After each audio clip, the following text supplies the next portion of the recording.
Another useful feature in Cubase 8 is the implementation of chord pads that allow you to play chords and to change their voicings and tensions.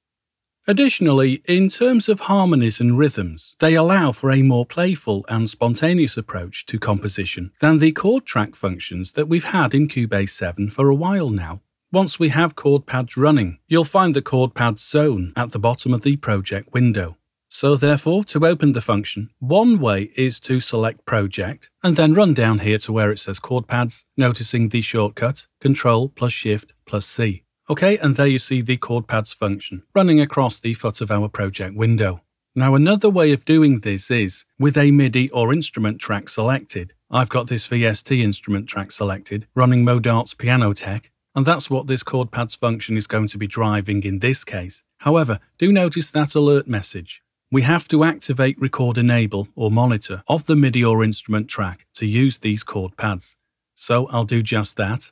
I'll activate this track's monitor button. So that's one way of opening up chord pads. Another way is by having your MIDI or instrument track selected, then from within the related inspector, open up the chord section and then activate Show/Hide Chord Pad Zone. It's the same shortcut as I mentioned a moment ago, of course. Notice also just below we have this chord pads player field and we get a couple of options. At the moment it's set to piano player, but by clicking here you can see I can change this over to guitar player, or if I want to, edit the players. Now I'm running this piano, so I'll leave it set at piano player.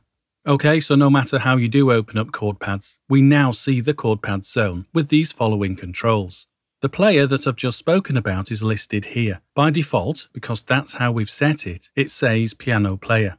Click on its drop reveal to the right and you can change it over here too, to the guitar player, should you want to. I'll leave it at piano player. The actual chord pads are prominently on display down here, as I've said, and fill most of the space ready for us to add chords to these pads. As you can see, some are empty at the right hand side. We can add to this and we'll look at that a little bit later.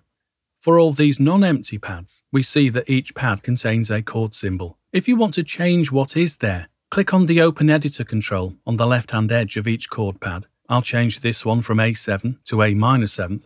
Running just above it is this virtual keyboard that will display the chord notes as the pads are triggered.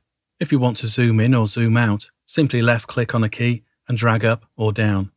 Or if you want to scroll to the left or to the right to access different octaves, left-click and drag to the left or to the right. By the way, if you want to momentarily deactivate the chord pads from being triggered by your MIDI keyboard, you can switch off at the bottom left here. You'll notice that as you do, speaking of the keyboard, any of the keys that are coloured blue are the notes that trigger the chord pads. If you see green keys, well, these are used to trigger a change in chord voicing, tension, or transposition. Now just above that button at the left-hand side here are these buttons and drop menus that offer you the option to open specific functions and settings for the chord pads. You can save and load presets here too.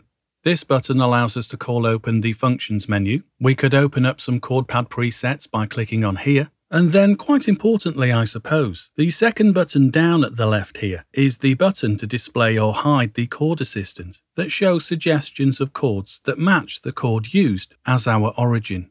If I click on it, you'll see this chord assistant pop up.